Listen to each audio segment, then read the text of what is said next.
அனைவருக்கும் செவியின்ப சங்கீதாவின் அன்பான வணக்கம். பொன்னியின் செல்வனின் பாகம் 3 13ஆம் அத்தியாயம் விஷபானம். போன அத்தியாயத்துல என்ன பார்த்தோம்னு உங்க எல்லாருக்கும் ஞாபகம் இருக்கும்னு நினைக்கிறேன்.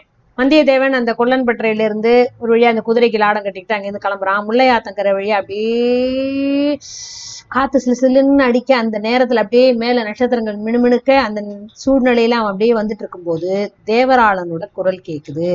நரிகளுடைய போட்டி காணம் பிரமாதம் அப்படின்னு சொல்லி அவனை வம்புக்கு இழுக்கிறான். அப்போ வந்தியத்தேவன் மனநிலை என்ன, அவன் எப்படி இருந்தான்னு பாப்போமா?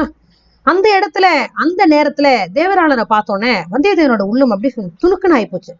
கடம்பூர் அரண்மனையில தேவராளன் வெறியாட்டம் ஆடுனானே, ஆரம்ப அத்தியாயங்கள்ல பார்த்த ஞாபகம் உங்களுக்கு இருக்கும். அது வந்தியத்தேவனுக்கும் ஞாபகம் வருது.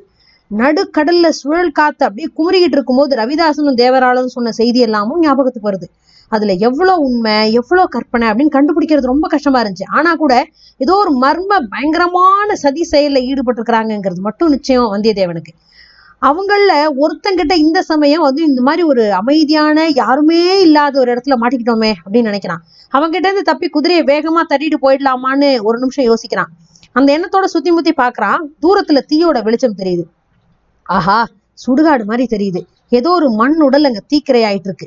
அந்த மண் உடல்ல உயிர் இருந்த காலத்துல எத்தனை ஆசாபாசங்கள்ல அலை புரண்டு ஓடிக்கிட்டு இருந்துச்சோ. பா, எத்தனை இன்ப துன்பங்கள் அதை அனுபவிச்சிருக்கும். அரைநாழிகை நேரத்துல மிச்சம் இருக்க போறது ஒரு பிடி சாம்பல் தான். உலகில பிறந்து போனவங்க எல்லாரும் இப்படிதான் ஒரு நாள் இந்த கதியைத்தான் அடைய போறாங்கன்னு தெரியும். மன்னாதி மன்னர்களா இருந்தாலும் சரி, ஏழை பிச்சைக்காரனா இருந்தாலும் சரி, ஒரு நாள் அக்னிக்கு இரையாகி பிடி சாம்பலாக வேண்டியவங்க தான். இப்படியே யோசிச்சுக்கும் போது திகில் எப்படி வந்ததோ அதே மாதிரி திடீர்னு அவனை விட்டு அந்த பயம் போயிடுச்சு. இந்த வேஷ வஞ்சகக்காரனுக்கு பயந்து எதுக்கு ஓடணும்? இவன் ஏதோ சொல்றதுக்கு தான் வந்திருக்கான், அதை கேட்டு வைக்கலாமே. ஒருவேளை கொல்லன் உலகளத்துல நுழைஞ்சப்போ அங்கிருந்து பின்பக்கம் போய் மறைஞ்சுக்கிட்டவன் இவன் தான் போல இருக்கு. அந்த அதிசயமான வாழ் கூட இவனோடதான் இருக்கலாம். கைப்பிடியில இருந்த அந்த சித்திரம் மீன் இல்ல, இவன்கிட்ட கொஞ்சம் பேசி பார்த்தா புதுசா ஏதாவது செய்தி தெரியுமோ அப்படின்னு வந்தியத்தேவன் யோசிக்க ஆரம்பிச்சிட்டான். அதனால குதிரையை மெதுவாவே செலுத்திட்டு போறான் வல்லவரையன். முதல்ல புதுசா லாடம் அடிக்கப்பட்ட குதிரைங்கிறதுனால அந்த குதிரையை நடக்கிறதுக்கு கொஞ்சம் கஷ்டப்பட்ட மாதிரி தோணுச்சு. அதை விரட்டி அடிக்கிறதுக்கு உனக்கு மனசு வரல. இங்க எப்படியப்பா திருதுப்புன்னு வந்து முளைச்ச அப்படின்னு தேவராளனை பார்த்து வல்லவரையன் கேட்கறான். நான் இல்ல அந்த கேள்வியை கேட்கணும், உன்னை நடுக்கடல்ல பாய் மரத்தோட கட்டி வச்சுட்டு வந்தோம், நீ எப்படி தப்பிச்சு வந்த அப்படிங்கிறான் தேவராளன்.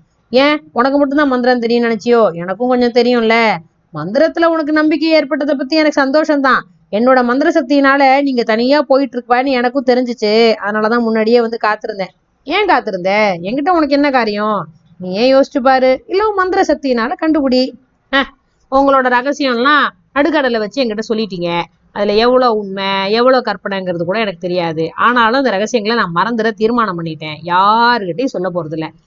அதை பத்தி நானும் கவலைப்படல. எப்போ நீ ரகசியங்களை யாருக்கிட்ட சொல்லலாம்னு நினைக்கிறியோ அப்போ உன் நாக்கு துண்டிக்கப்பட்டுடும், நீ ஊமை ஆயிடுவே அப்படிங்கிறான் தேவராளன். வந்தியத்தேவனுக்கு உடல் சிறுத்து போச்சு. தஞ்சையிலையும் இலங்கையிலையும் அவன் சந்திச்ச ஊமை பொண்ணுங்களை பத்தின ஞாபகம் வருது. கொஞ்ச தூரம் அப்படியே சும்மாவே நடக்கிறான். இந்த பாவி எதுக்காக நம்ம தொடர்ந்து வந்துட்டு இருக்கிறான்? இவங்கிட்ட தப்பிச்சு செல்றதுக்கு என்ன வழி? கோடியக்கரையில இருந்தது மாதிரி இங்க சேத்து பள்ளம் இருந்தா எவ்வளவு உபயோகமா இருக்கும். இல்லைன்னா இந்த ஆத்துல பிடிச்சி தள்ளி விட்டு போயிடலாமா? அதுல ஒன்றும் பயன் இல்லை. ஆத்துல தண்ணி அதிகம் இல்லை, வேற வழி ஒன்றும் இல்லாட்டி இருக்கவே இருக்கு உடைவாள், அதை எடுத்துட வேண்டியதுதான். தம்பி, நீ என்ன நினைக்கிறேங்கிறது எனக்கு தெரியும், ஆனா அது கை கூடாது, வீண் முயற்சியில இறங்காத அப்படிங்கிறான் தேவராளன். வந்தியத்தேவன் சரி பேச்சை மாத்த விரும்புறான். அவங்ககிட்டே தப்புறதுக்கு கொஞ்சம் அவகாசம் வேணுமே, அது வரைக்கும் ஏதாவது பேச்சு கொடுத்து பார்ப்போம் அப்படின்னு முடிவு பண்ணி, ஏன் தேவராளன், உன் கூட்டாளி ரவிதாசன் எங்க அப்படின்னு கேக்குறான்.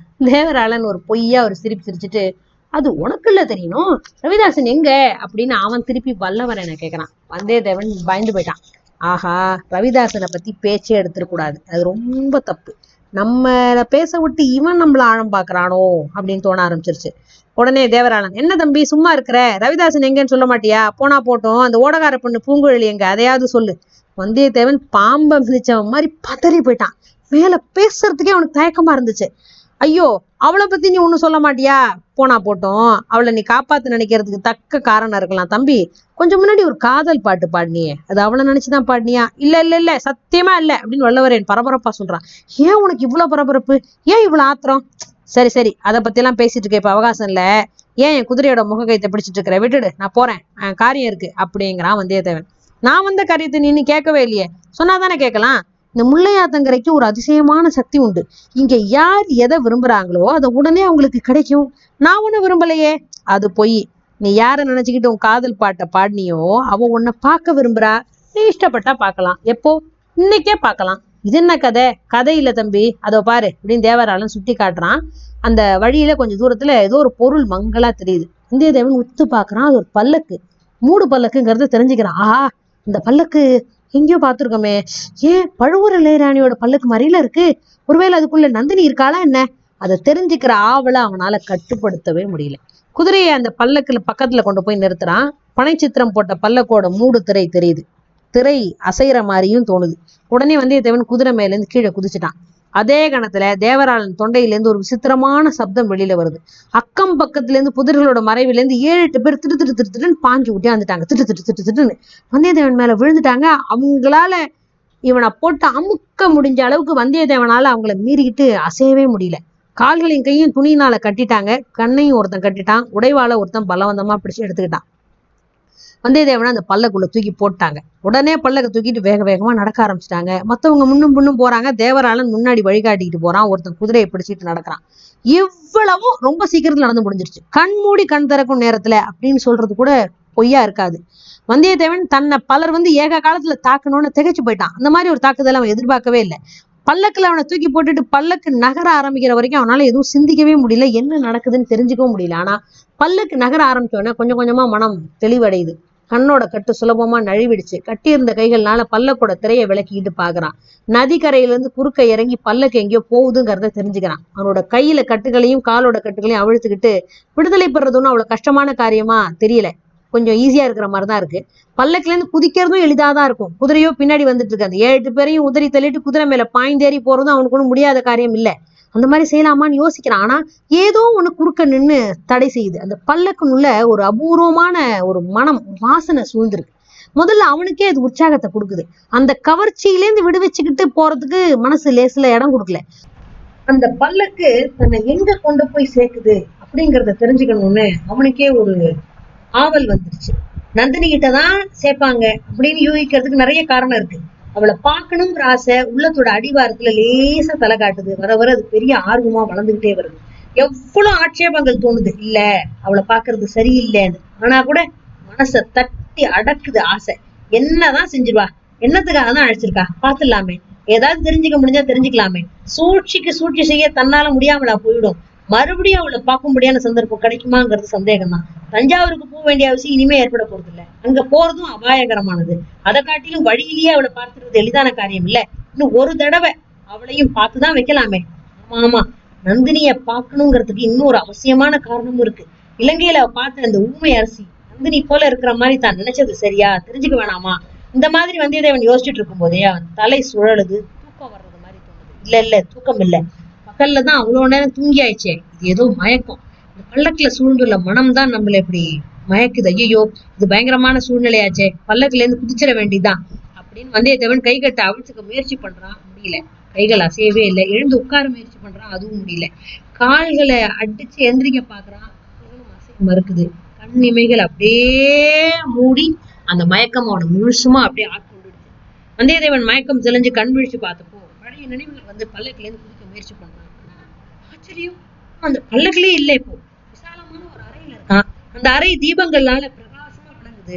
இங்கேயும் ஏதோ ஒரு மனம் சூழ்ந்திருக்கு. ஆனா பழைய மாதிரி ஒரு மயக்கிற மனம் இல்லை, ஒரு அகில் புகையோட மனம் மாதிரி தோணுது. அவன் அனுபவிச்ச அறிவை மயக்கிய மனம் இது இல்ல, இது அறிவை தெளிய வைக்கிற மனம்னு தெரிஞ்சுக்கிறான்.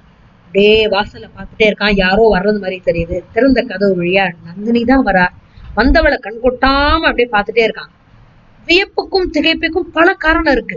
வர்ணனை கெட்டாத அவளோட சௌந்தரியம் ஒரு கணம் எதிர்பாராத முறையில அவளை சந்திக்கும் போது நேர்ந்தது. இன்னொரு காரணம், இலங்கையில பார்த்திருந்த மூதாட்டியோட உருவத்தோட இந்த பொண்ணோட உருவம் எவ்வளவு ஒத்து போகுதுங்கிற எண்ணம். இன்னொரு காரணம், உருவங்கள் தான் ஒத்துருக்கா, இல்லைன்னா அந்த மூதாட்டியதான் இப்படி உயரிய ஆடை ஆபரணங்கள்லாம் அணிஞ்சுக்கிட்டு இப்படி தோற்றம் அளிக்கிறாளான்னு திடீர்னு ஒரு புது சந்தேகம் வந்துருச்சு வந்தியத்தேவனுக்கு. இப்படியெல்லாம் பல காரணங்களால அப்படியே நந்தினியோட வரவன் அப்படியே ஆவலா பார்த்துட்டே இருக்கிறான். நந்தினி ரொம்ப அப்படியே ஒரு கிணு மணி அடிக்கிற மாதிரி ஒரு குரல்ல கேக்குறா, ஐயா நீ ரொம்ப நல்லவர் அப்படிங்கிறார். வந்தியத்தேவன் ரொம்ப நன்றி அப்படின்னு திருப்பி பதில் சொல்றான். நல்லவங்களுக்கு அடையாளம் சொல்லாம போறதுதானே, தஞ்சை அரண்மனையில இருந்து என்கிட்ட சொல்லிக்காமலே போயிட்டீங்கல்ல அப்படின்னு நந்தினி திருப்பி கேக்குறா. வந்தியத்தேவன் சிரிக்கிறான். தஞ்சை கோட்டைக்குள்ள வர்றதுக்கு உங்களுக்கு நான் உதவி பண்ணேன், என் கை விரல்ல இருந்த பனை மோதிரத்தை எடுத்து கொடுத்தேன். அதை என்கிட்ட திருப்பி கொடுத்துட்டு அது போயிருக்க வேண்டாமா? வந்தியத்தேவன் வெட்கப்பட்டு மௌனமா நிக்கிறான். எங்க இப்போவாது திருப்பி கொடுக்கலாம்ல, அந்த உபயோகம் தீர்ந்து போயிருக்குமே, மறுபடியும் தஞ்சை கோட்டைக்கு வர்ற எண்ணம் உனக்கு இல்லதானே அப்படின்னு சொல்லி நந்தினி தன்னோட அழகான மலர் கரத்தை இப்படி வந்தியத்தேவன் முன்னாடி இப்படி நீட்டுறா. தேவி, அந்த முத்திர மோதிரத்தை இலங்கை தளபதி பூதி விக்ரமகேசரி கைப்பற்றிக்கிட்டாரு. ஆனா திருப்பி கொடுக்கல, மன்னிக்கணும் அப்படிங்கிறான். என்னோட ஜன்ம சத்ருகிட்ட நான் உங்களுக்கு கொடுத்த மோதிரத்தை கொடுத்துட்டீங்கல்ல, ரொம்ப நன்றியுள்ள மனுஷனி அப்படின்னு நந்தினி திருப்பி அடி சாத்ரா வாயிலேயே. நானா கொடுத்துடல தேவி, பலவந்தமா எடுத்துக்கிட்டாங்க. வானாதிராயர் குலத்துல உதிச்ச வீராதி வீரர் பலவந்துக்கு உட்பட்டு ஒரு காரியம் பண்ணிட்டீங்களா? என்னால நம்ப முடியலையே அப்படிங்கிறா. அம்மனி, இங்க இந்த சமயம் நான் வந்திருக்கிறது கூட பலவந்தம் காரணமா தான். உங்களோட ஆளுங்க தான். உண்மையை சொல்லுங்க ஐயா, நல்லா நினைச்சு பார்த்து சொல்லுங்க. பலவந்தத்தினால மட்டும்தான் நீங்க இங்க வந்தீரா? இஷ்டப்பட்டு வரலையா? பல்லக்குல ஏத்தினதுக்கு அப்புறம் குதிச்சு ஓடுறதுக்கு உங்களுக்கு சந்தர்ப்பமே இல்லையா அப்படின்னு நந்தினி கேட்ட கேள்விகள் கூர்மையான அம்பு மாதிரி வந்தியத்தேவன் நெஞ்ச துளைக்குது. ஆமா, இஷ்டப்பட்டு தான் வந்தேன் அப்படிங்கிறான். எதுக்காக வந்தீங்க? நீங்க எதுக்காக என்ன அழைச்சிட்டு வர சொன்னீங்க? என் முத்திர மோதிரத்தை திரும்பி கேட்கறதுக்காக தான். அது மட்டும் தானா? இன்னொரு காரணம் இருக்கு. என் கணவரோட பாதுகாப்புக்கு உட்பட்ட பொக்கிஷ நிலவரையில நீங்க இன்னைக்கு ராத்திரி இருந்தீங்கல்ல. வந்தியத்தேவன் திடுக்கிட்டு போயிட்டான். என்ன தெரியாது எனக்குன்னு நினைச்சீங்களா? அழகுதான். எனக்கு தெரியாட்டி அன்னைக்கு ராத்திரி நீங்க தப்பி போயிருக்க முடியுமா அப்படின்னு நந்தினி கேட்டோடனே தேவி அப்படின்னு ஷாக் ஆயிட்டான் வந்தியத்தேவன். ஆமா, எனக்கு தெரியும். பெரிய பழுவேட்டரையருக்கும் தெரியும். உங்களை அங்கேயே கொல்ல சொல்லி பழுவேட்டரையர் சுரங்கவழி காவலனுக்கு கட்டளை இட்டாரு. அவர் அந்த பக்கம் போனோடனே நான் அந்த கட்டளையை மாத்திட்டேன். அதனால நீங்க பழிச்சிங்க. உங்களோட அழகான நண்பன் ஆபத்துக்கு உள்ளாயிட்டான். இல்லாட்டி அந்த பொக்கிஷ நிலவரையில முத்து குவியல்களுக்கு பக்கத்துல உங்களோட எலும்புகை இப்ப கடந்திருக்கும் அப்படின்னு சொல்றா நந்தினி. வந்தியத்தேவன் வியப்பு கடல்ல மூழ்கி போயிட்டான். சொன்னதெல்லாம் உண்மைன்னு அவனால நம்ப முடியல. உண்மை இல்லைன்னா நாங்க ஒளிஞ்சிருந்தது எப்படி தெரிஞ்சது? சம்பிரதாயத்துக்காவது நன்றி சொல்ல வேண்டியது அவசியம்னு கருதி அம்மணி என்று சொல்ல ஆரம்பிக்கிறான். வேணாம், மனசுல இல்லாத நன்றி எல்லாம் வெளியில எதுக்காக சொல்ல பாக்குறீங்க? எனக்கு நீங்க நன்றி செலுத்த முயற்சி பண்ணவே வேணாம் அப்படிங்கிறா. இல்ல தேவி, உங்களோட உயிரை அன்னைக்கு காப்பாத்துனதை பத்தி எதுக்காக சொன்னேன் தெரியுமா? உங்களோட நன்றியை எதிர்பார்த்து இல்ல, மறுபடியும் அந்த சுரங்க வழியை உபயோகிக்க பார்க்க வேண்டான்னு எச்சரிக்கை பண்றதுக்காக தான். அங்க இப்போ ரொம்ப வலுவான காவல் போடப்பட்டிருக்கு, தெரியுதா? மறுபடியும் அந்த பக்கம் போற உத்தேசமே எனக்கு இல்ல. அதையே இருக்க போது உதவி செஞ்சவங்களை நினைச்சு பாக்குற வழக்கமே தான் உங்களுக்கு இல்லையே. உங்களால உங்களோட சிநேகிதன் ஆபத்துக்கு உள்ளாயிட்டான். அவனை என்னோட அரண்மனைக்கே எடுத்துட்டு வர செஞ்சு அவனுக்கு வைத்தியம் பண்ணி குணப்படுத்தி அனுப்பிச்சேன். அதுல உங்களுக்கு திருப்தி தானே? இல்ல நம்பிக்கை துரோகம் மாதிரி சிநேக துரோகமும் உங்களோட கூடவே பிறந்ததா அப்படின்னு நந்தினி கேக்குறா. நந்தினியோட ஒவ்வொரு வார்த்தையும் ஒரு விஷ பானம் மாதிரி வந்தியத்தேவனோட உள்ளத்துல அப்படியே ஊடுருவி அவனை அப்படியே கொண்டு எடுக்குது. உங்களோட கோடியக்கரைக்கு வந்த வைத்தியர் மகனைத்தான் உனக்கு பதிலா பிடிச்சு கொடுத்து அனுப்பிட்டீங்க.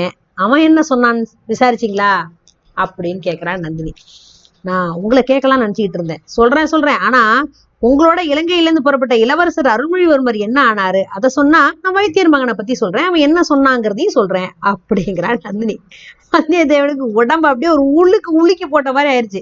இளவரசரை பத்தி தெரிஞ்சுக்கிறதுக்காக தான் தன்னை இவ இப்படி பாடாப்படுத்தினாலோன்னு தோண ஆரம்பிச்சிருச்சு. ஏமாந்து போயிடக்கூடாதுன்னு தீர்மானம் பண்ணிக்கிட்டான். அரசி, அதை பத்தி மட்டும் என்ன கேட்க வேண்டாம் அப்படிங்கிறான். ஆமா, அதை பத்தி மட்டும் கேட்க கூடாதுதான். கேட்டாலும் உங்ககிட்ட இருந்து எந்த பதிலும் வராதுன்னு எனக்கு தெரியும். உங்களோட காதலி எப்படி இருக்கா அதை பத்தியாவது எனக்கு சொல்லலாம்ல? வந்தியத்தேவனோட கண்கள் அப்படியே தீ பொறி பறக்குது. யார சொல்றீங்க? ஜாக்கிரதை அப்படிங்கிறான். ஆகா, நான் ஜாக்கிரதையாதான் இருக்கேன். அந்த பழையாறை மகாராணிய சொல்றதா நினைக்கவே வேண்டாம். அவ உன்னை கண்ணெடுத்து கூட பார்க்க மாட்டா. தன் காலில் ஒட்டின தூசிக்கு சமானமா உன்னை மதிப்பா.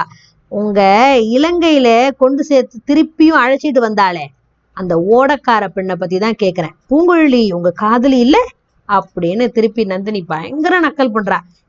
இல்லவே இல்ல. அவளோட காதலர்களை அவளே எனக்கு காட்டினா. நள்ளிரவுல கோடியக்கரை சதுப்பு நிலத்துல கிளம்புற கொள்ளிவாய் பிசாசுகளை எனக்கு காட்டினா. அவங்க எல்லாம் தான் அவளுடைய காதலர்கள் என்கிட்ட சொன்னா. அவ பாக்கியசாலி. ஏன்னா அவளோட காதலர்கள் ஒளி வடிவம் பெற்றிருக்கிறாங்க, பிரகாசமா கண்முன்ன தெரியுறாங்க. என்னுடைய காதலர்களோ இருள் வடிவமானவர்கள், உருவம் அறிய முடியாதவங்க. இருள் அடைஞ்ச பாழு மண்டபத்துல நீங்க எப்போது நள்ளிரவு நேரத்துல படுத்ததுண்டா? வௌவால்களும் ஆந்தைகளும் இறகுகளை படப்படன்னு அடிச்சுக்கிட்டு அந்த இருண்ட மண்டபங்கள்ல ஒரு தெரியாத வடிவங்களா பறந்து தெரியறத பார்த்ததுண்டா? அந்த மாதிரி வடிவங்கள் என் உள்ளமாகிய மண்டபத்துல ஓயாம பறந்து அலையுது. இறகுகளை அடிச்சுக்குது, என் நெஞ்ச தாக்குது, என் கண்ணத்தை இறகுகளால் தேய்ச்சிக்கிட்டு போகுது.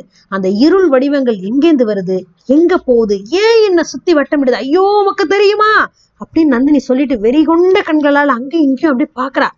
வந்தியத்தேவனோட வயிறு நெஞ்சமும் அப்படியே கலங்கி போகுது. ஒரு பக்கம் இரக்கம், இன்னொரு பக்கம் இன்னதுன்னு தெரியாத ஒரு பயம் அவன் மனசுல குடிக்கொள்ளுது. தேவி வேண்டாம், கொஞ்சம் அமைதியா இருங்க அப்படிங்கிறான். என்ன அமைதியா இருக்க சொல்றதுக்கு நீ யாரு அப்படின்னு கேக்குறா. நான் வானர் குலத்துல வந்த ஏழை வாலிபன். நீங்க யார் தேவி? நான் யாரு நான் கேட்கிறேன். அதுதான் எனக்கும் தெரியல. அதை கண்டுபிடிக்கதான் முயற்சி பண்ணிட்டு இருக்கேன். நான் யாரு? மனுஷ பொண்ணா இல்ல பேயா பிசாசான்னு கேக்குறீங்களா? இல்ல இல்ல இல்ல, தெய்வ லோகத்திலேருந்து தவறி விழுந்த தேவ பெண்ணாவும் இருக்கலாம்ல. தெய்வ சாபத்தினால, ஆமா, தெய்வ சாபம் ஏதோ என் பேர்ல இருக்கு. அது என்னன்னு மட்டும்தான் தெரியல. நான் யாரு, எதுக்காக பிறந்தேங்கிறதும் எனக்கு தெரியல. இது வரைக்கும் ஒரே ஒரு சூசகத்தை மட்டும் தெய்வம் எனக்கு கொடுத்துருக்கு. இதோ பாருங்க அப்படின்னு சொல்லிட்டு நந்தினிய பக்கத்துல இருக்கிற அந்த வாள் எடுத்து காட்டுறா. புதுசா செய்யப்பட்ட அந்த கூரிய வாள் அப்படியே தீப வெளிச்சத்துல பளபளன்னு ஜொலிச்சு கண்ணை பறிக்குது. வந்தியத்தேவன் அந்த வாளை பாக்குறான். பார்த்த உடனே அது கொல்லன் பற்றையில தான் பார்த்த வாள் அப்படிங்கிறது தெரிஞ்சுக்கிறான். இது வரைக்கும் நந்தினியோட வார்த்தைங்கிற விஷ பானங்கள்லாம் அவன் துடிச்சு போயிருந்தான். இப்போ இரும்புனால செஞ்ச இந்த வாள் ஆயுதத்தை பார்த்தோன்னே அவனுடைய மனம் திடப்பட்டுருச்சு. ஏன்னா வாள், வேல் முதலிய ஆயுதங்கள்லாம் அவனுக்கு பழக்கமானது. பிறந்ததுல இருந்தே அவனோட உறவு கொண்டது. அதனால பயம் இல்லை. நந்தினி அந்த வாழை தான் பேர்ல பிரயோகிப்பதா இருந்தா கூட பயம் கிடையாது, சமாளிக்கலாம் அப்படின்னு தைரியம் அடைஞ்சுக்கிறான் வந்தியத்தேவன். தேவி, பார்த்தேன், வாளை பார்த்தேன். வேலைப்பாடு அமைஞ்ச வாளா இருக்கே. அரசகுலத்துக்குரிய வாழ், வீராதி வீரர்களின் கைக்கு உகந்த வாழ். அது மெல்லியல் கொண்ட உங்க அழகான கைகள்ல எப்படி வந்துச்சு? அது மூலம் தெய்வம் உங்களுக்கு அளிச்சிருக்கிற சூசகம் தான் என்ன அப்படின்னு கேக்குறான். இப்போ நிஜமாவே அந்த வாழ் மூலமா நந்தினி என்ன செய்ய போறா? பெருசா ஏதாவது திட்டம் வச்சிருக்காளா? தெய்வம் சொல்லுச்சு அப்படி இப்படின்னு ஊர் உலகத்தை வேணா அவ ஏமாத்தலாம். வந்தியத்தேவனை ஏமாத்திட முடியுமா? வந்தியத்தேவன் இளவரசர் எங்க இருக்காருங்கிற செய்திய அவகிட்ட சொல்லிடுவானோ? மேற்கொண்டு என்ன நடக்க போகுதுன்னு தெரிஞ்சுக்கணும்னா அடுத்த அத்தியாயம் வரைக்கும் கொஞ்சம் காத்திருக்கணும். நன்றி.